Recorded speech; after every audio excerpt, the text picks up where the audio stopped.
안녕하세요. 오늘은 달팽이 집 꾸미는 방법에 대해 좀 설명을 해보겠습니다. 참고로 저는 명주 달팽이 4마리를 키우고 있는 팽집사고요. 저보다 오래 키우신 분도 계시겠지만 저도 여러 번의 출산과 방생 등의 과정들을 많이 겪고 나름대로 경험이 풍부한 팽집사입니다. 저는 어떤 제품을 소개하는 것보다는 달팽이의 습성을 좀 이해하고, 이런 습성 때문에 이러한 거를 고려하면서 달팽이 집을 꾸며야겠구나 라는 것들을 좀 알려주려고 합니다. 자, 먼저 달팽이 집 하면은 가장 먼저 신경 쓰는 게 바로 통인데요. 시중에 이렇게 팔고 있는 자그마한 통도 있고요. 그리고 가장 대표적으로 많이 알려져 있는 다이소 리빙박스 소자가 있습니다. 그래서 뭐를 선택하든 개인의 어떤 취향인데, 일단 가장 기본적으로 중요한 거는 속이 비치는 투명한 재질이어야 합니다. 왜냐면은 달팽이들은 이제 나중에 키워보시면 아시겠지만 뚜껑에 붙어서 이렇게 뒤집어 있는 거를 되게 좋아해요. 근데 만약에 안이 보이지 않아서 안을 자꾸 확인하기 위해서 자꾸 뚜껑을 연다. 그러면은 달팽이들이 계속 붙어 있는 상태에서 위아래로 흔들리면서 스트레스를 받겠죠. 그래서 가급적이면 투명한 통을 사용해 주는 게 좋고, 그리고 채소 같은 것들, 먹이가 금방 상하기 때문에 한눈에 보기에도 바로 상한 걸 확인할 수 있는 그런 투명한 통이 좋습니다. 그리고 보시면은 달팽이가 활동량이 그렇게 많지는 않아요. 그래서 만약에 달팽이 한두 마리다 라고 하면은 이제 요런 조그만 소자 통을 사시면 되고, 통을 사시거나 이러한 사이즈를 사용하시면 되고, 근데 만약에 저처럼 4마리다 아니면 6마리 정도까지도 이 통에서도 충분히 키울 수가 있습니다. 그런데 만약에 달팽이 숫자가 좀 적더라도 나는 이 안에 뭔가를 넣어서 좀 꾸미고 싶다 라고 하면은 이건 좀 작을 수도 있어요. 왜냐면은 어떤 조형물 하나 넣거나 예를 들어 상추를 하나 넣어도 공간이 벌써 다 차버립니다. 그래서 좀 선택을 하셔야 해요. 나는 차라리 좀 작은 걸로 해서 잘 키우겠다 라고 하시면은 이 정도의 사이즈도 한두 마리는 충분하고요. 자, 아니다, 나는 좀 안에 많은 것들을 좀 꾸미는 것도 좀 하고 싶다 라고 하면은 리빙박스의 사이즈 이 정도를 사용하셔도 됩니다. 근데 무조건 큰 게 좋은 건 아니에요. 왜냐면은 큰 만큼 코코피트도 더 많이 들어갑니다. 예를 들어서 지금 이거에 거의 4배 정도가 들어가는 거예요, 리빙박스로. 그래서 나는 코코피트 낭비하는 게 좀 싫다 라고 하면은 차라리 좀 더 작은 사이즈를 이용해도 되고요. 그리고 꼭 이렇게 무언가를 사야 하는 건 아니고, 이렇게 뚜껑이 있는 것들 중에서 닫았을 때 완전히 진공 상태가 아니고 공기가 통하는 거면 됩니다. 좀 쉽게 말하면은 물을 부어서 이렇게 뒤집었을 때 물이 줄줄 샌다. 그러면은 달팽이 키우기 적합한 환경인 겁니다. 그래서 꼭 이렇게 사시기보다 집에 있는 어떤 반찬통들 중에, 이렇게 투명한 통들 중에 이거 좀 자꾸 물이 줄줄 새서 좀 쓰기 힘들어 라는 거 있으면은 그것도 달팽이를 키우기에는 괜찮은 집이 될 수 있습니다. 그리고 또 하나 명심해야 할 거는 뚜껑이 꼭 있어야 합니다. 왜냐하면 달팽이는 습도가 굉장히 중요하기 때문에 뚜껑을 이렇게 열어버리면 금방 말라요. 그래서 반드시 뚜껑이 있어야 합니다. 자, 통 설명은 여기까지 드리고요. 그 다음으로 좀 신경 써야 하는 게 바로 이 코코피트예요. 참고로 말씀드리면 이 코코피트 제품이 좋다라는 건 전혀 아니고요. 저도 이제 코코피트를 또 살 텐데 꼭 이걸 사겠다는 건 아니고 그냥 최저가 검색되는 거 싼 거 살 겁니다. 그런데 앞서 말씀드린 것처럼 통은 꼭 사도 되고 그냥 집에 있는 거 써도 되는데 코코피트는 꼭 사셔야 해요. 왜냐하면 달팽이가 벌레에 굉장히 취약하기 때문에 만약에 밖에서 흙을 주워와서 쓴다고 하면은 그 안에 벌레나 벌레 알이 섞여 있는 경우에는 달팽이가 폐사할 수도 있어요. 그래서 꼭 그냥 흙을 쓰지 마시고 꼭 코코피트를 구입하셔야 한다는 거 기억해 주시기 바랍니다. 자, 그러면은 저는 이제 다이소 리빙박스에 키우고 있기 때문에 코코피트를 좀 부어줄 건데요.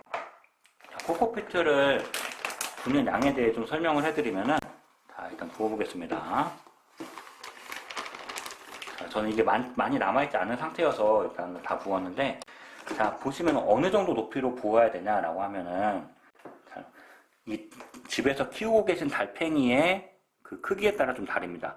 가장 중요한 거는 달팽이가 속에 들어가서 숨을 수 있을 정도의 두께는 필요해요.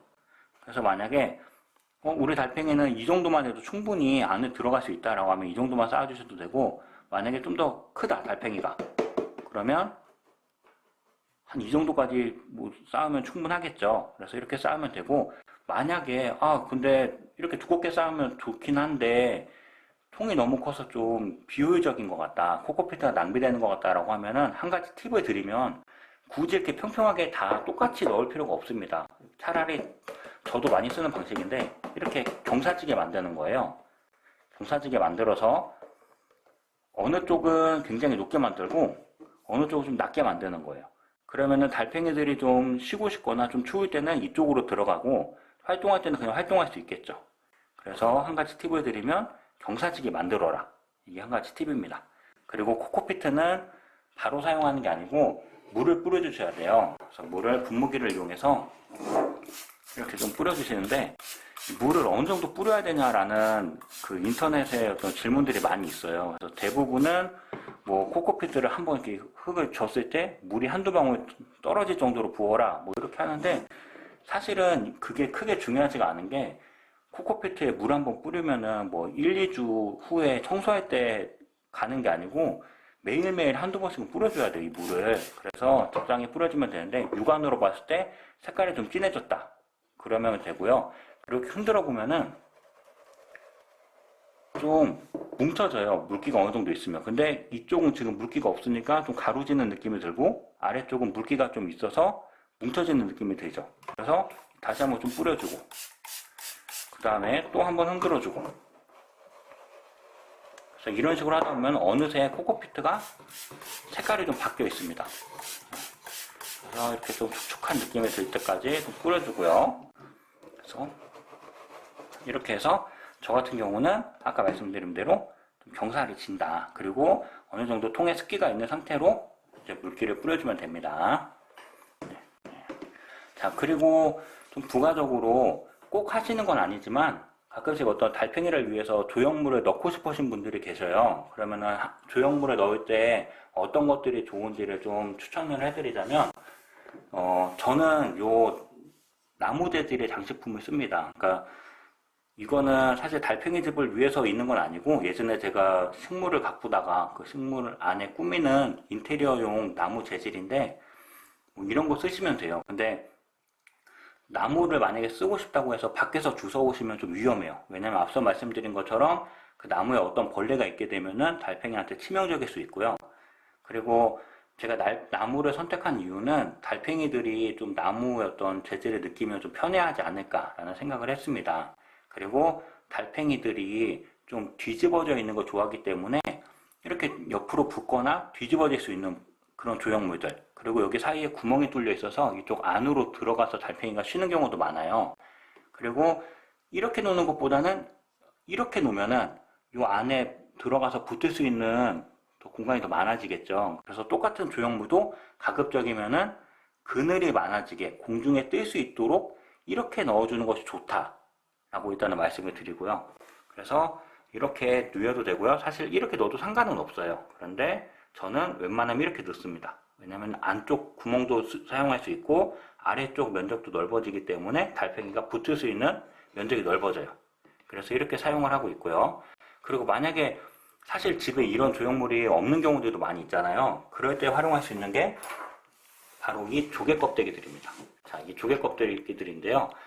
뭐 이렇게 좀 이런 조개 껍데기가 더 좋기는 해요. 왜냐면은 안쪽으로 들어가서 붙어서 그늘에 딱 쉴 수 있기 때문에 이렇게 좀 어느 정도 쌓여져 있는 조개 껍데기가 좋긴 한데, 이런 일반적인 조개 껍데기도 괜찮습니다. 왜냐면은 흙 위에 이렇게 조개 껍데기를 놓게 되면은 자연스럽게 이 흙과 조개 껍데기 사이에 틈이 발생을 하게 돼요. 이쪽 틈이.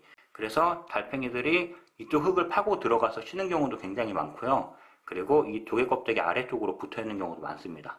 그리고 또 하나 좋은 점은 달팽이가 수분이 중요하다고 했잖아요. 그런데 만약에 조개 껍데기에 물을 좀 이렇게 좀 받아 놓으면은, 만약에 달팽이가 좀 생활을 하다가 좀 내가 수분이 부족한 것 같다 라고 하면은 달팽이가 실제로 이 위에서 좀 쉬고 있는 경우들도 많이 있어요. 그래서 조개 껍데기도 유용한 어떤 장식 조형물이 될 수 있다는 점 말씀드리겠습니다. 앞으로 말씀드릴 부분은 굉장히 많은데 일단은 달팽이 집 꾸미기에 대해 설명을 드렸고요. 전국에 있는 많은 팽집사분들에게 도움이 되셨으면 좋겠습니다. 끝까지 영상을 시청해 주셔서 감사합니다.